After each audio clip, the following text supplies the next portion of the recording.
So what we're going to be doing now is going to be the front of the holder. And I have it as the front here. Press OK, and here we go.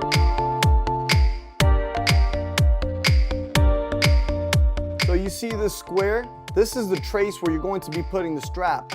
So we're gonna be using regular Scotch tape to just hold this down and put the hoop back in the machine.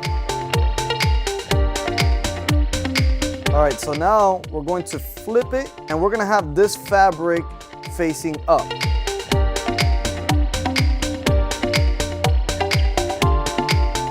Unhoop it and let's start cutting around